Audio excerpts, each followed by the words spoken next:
تحقیر وفا قسط نمبر 13 محبت کے ہاتھوں قتل ہوتا سچ۔ بعض اوقات انسان کسی کو کھونے کے خوف میں اتنا آگے نکل جاتا ہے کہ اسے احساس ہی نہیں رہتا کہ وہ محبت بچا رہا ہے یا سچ کا گلا گھونٹ رہا ہے۔ شرجیل پاگلوں کی طرح کیس میں لگ گیا تھا۔ صبح ہسپتال، دوپہر پولیس اسٹیشن، شام وکیل عادل کے دفتر اور رات لیپ ٹاپ کے سامنے۔ وہ ایک ایک چیز کھوج رہا تھا۔ وہ ٹرک کس کا تھا؟ نمبر پلیٹ جعلی کیوں تھی؟ عالیہ کے شوہر کی کس سے دشمنی تھی؟ حادثے سے 2 دن پہلے اسے دھمکی کس نے دی تھی؟ وہ فون کالز، وہ میسیجز، وہ نامعلوم نمبرز۔ شرجیل ہر چیز کا ریکارڈ نکلوا رہا تھا۔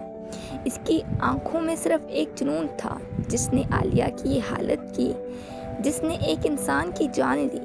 میں اسے قانون کے شکنجے تک پہنچا کر رہوں گا۔ ادھر عالیہ اب ہسپتال سے گھر آ چکی تھی۔ شرجیل نے اس کے لیے اپنے ہی گھر کے اوپر والے کمرے کا انتظام کیا تھا تاکہ وہ ہر وقت اس کی دیکھ بھال کر سکے۔ پہلے چند دن وہ بہت کمزور تھی، چلتے ہوئے لڑکھڑا جاتی، سیڑھیاں چڑھتے ہوئے سانس پھول جاتا، مگر حیرت انگیز طور پر صرف 3-4 دن میں اس کی حالت کافی بہتر ہونے لگی۔ چہرے پر رنگ واپس آنے لگا، قدم مضبوط ہونے لگے، اور یہی چیز شرجیل کے ذہن میں ایک عجیب سا سوال پیدا کر رہی تھی۔ اسے بار بار ہسپتال کے ڈاکٹر کی بات یاد آتی۔ اس لڑکی کی حالت غیر معمولی حد تک خراب تھی۔ صحت یابی اتنی جلدی ہونا عام بات نہیں۔ شرجیل اکثر خاموشی سے اسے دیکھتا رہتا، کبھی کھڑکی کے پاس کھڑی، کبھی کتاب پڑھتے ہوئے، کبھی ماسی سے باتیں کرتے ہوئے، اور پھر اس کے ذہن میں سوال ابھرتا، آخر یہ سب کیا ہے؟ کیا واقعی سب کچھ ویسا ہی ہے جیسا نظر آ رہا ہے؟ مگر اگلے ہی لمحے وہ اپنے خیال کو جھٹک دیتا۔ وہ عالیہ پر شک نہیں کرتا۔ وہ عالیہ پر شک نہیں کرنا چاہتا تھا، ہرگز نہیں، کیونکہ اس کے دل میں عالیہ کے لیے جو احساس تھا وہ ہر سوال سے زیادہ طاقتور تھا۔ اس کے بعد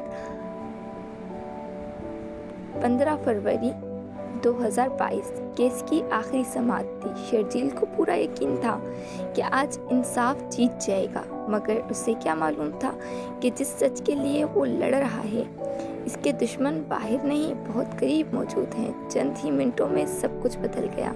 گواہ مکر گیا، فوٹیج خراب قرار دی گئی، CCTV اور وہ ثبوت جس پر شرجیل نے اپنی امیدیں قائم کی تھی، ایک ایک کر کے بیکار ثابت ہونے لگی۔ آخرکار جج نے فیصلہ سنا دیا، ثبوت ناکافی ہیں، لہٰذا کیس خارج کیا جاتا ہے۔ یہ الفاظ شرجیل کے کانوں میں کسی دھماکے کی طرح گونجے۔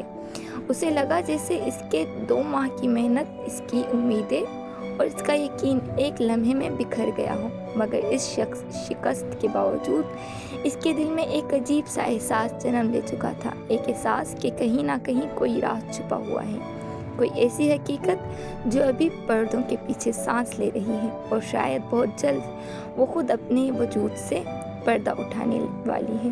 جاری ہے۔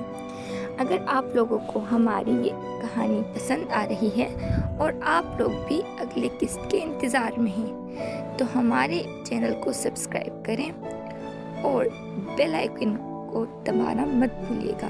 لائکس اور کمنٹس بھی ضرور کیجیے گا۔ اپنی رائے بتائیں ہمیں تاکہ ہم آپ کی رائے کے مطابق اپنے دوسرے ویڈیوز کو بھی آپ لوگوں تک پہنچا سکیں۔ شکریہ۔